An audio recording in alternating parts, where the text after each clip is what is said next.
Hi everyone, this is Family Wealth and Other Musings, and I am your host, Becky Easton.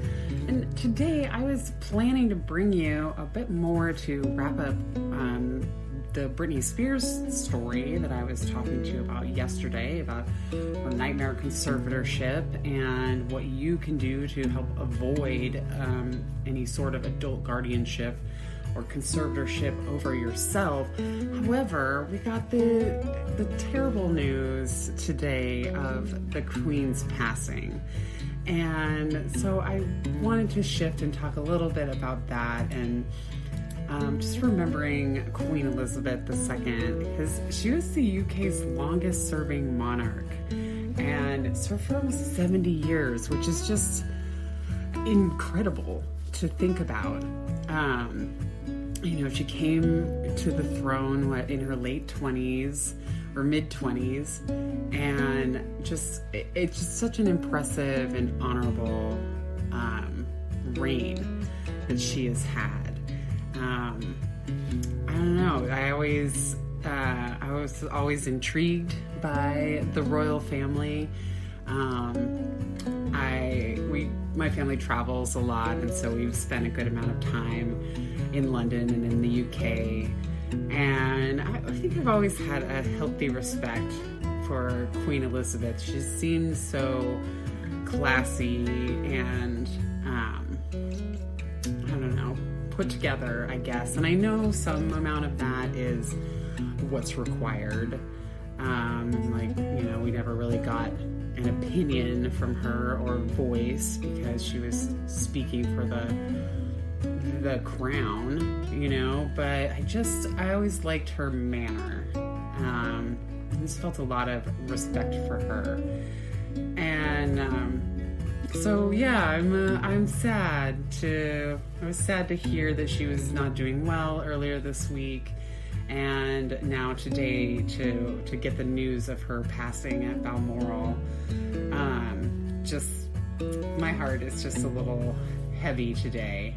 The Queen really had quite a tenure as head of state, spanning post-war austerity, the transition from empire to Commonwealth, the end of the Cold War, and the UK's entry into and subsequent withdrawal from the European Union. Her reign spanned 15 prime ministers, starting with Winston Churchill, who was born in 1874, and including Prime Minister Liz Truss, who was appointed by the Queen on Tuesday. She was born 101 years after Winston Churchill in 1975. The Queen held weekly audiences with her Prime Minister throughout her reign. So what is it that happens now? Well, day zero, or today, the royal household notifies the public of the Queen's death. Prince Charles immediately succeeds to the throne upon his mother's death, so he will be known as King Charles III. His wife, Camilla, becomes Queen Consort, and the couple will stay at Balmoral overnight. Flags fly at half-staff across the British government, and Charles issues a brief statement, as does Liz Truss. Day one, Charles is going to return to London, and the Ascension Council, a gathering that's traditionally held at St. James's Palace, will meet, usually within 24 hours of a monarch's death, and it formally declares Elizabeth's death and the new king's ascension to the throne. Parliament will frame a message of condolence and suspend its normal business until after Elizabeth's funeral. So during week one, Elizabeth's body is going to be brought back from Scotland to Buckingham Palace in London. A ceremonial procession carries her coffin to Westminster, and she'll lie in state at Westminster Hall for 3 days, during which the public can visit for 23 hours of each day.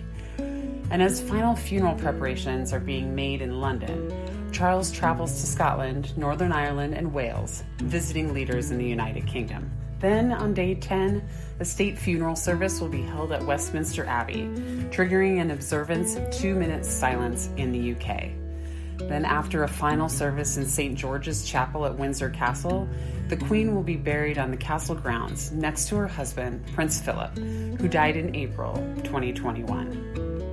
I'm actually really interested to follow along with how everything unfolds in the next few days. I've always been really intrigued by, ceremony and just all the process behind the royal family and succession and everything. And this will be the first time that we will see it in our lifetimes. And I'm looking forward to seeing everything with Charles in the coming days. And then I've also heard some interesting speculation that maybe he would step down in order to allow William to serve a longer reign. And so it'll I don't know. I mean, I said it a moment ago. It's neat to watch. To me, I'm fascinated by this. So I'm curious to hear some of your thoughts as well on just what your opinion was of the Queen and her historic reign, and anything. So I'd love if you left me a comment, giving me your thoughts on the matter. And otherwise, anytime you'd love to leave a comment, I am very happy to read them. I love getting support from all of you listening out there. We have more every day. This is actually, our 30th episode. And I guess 31 technically with episode 0.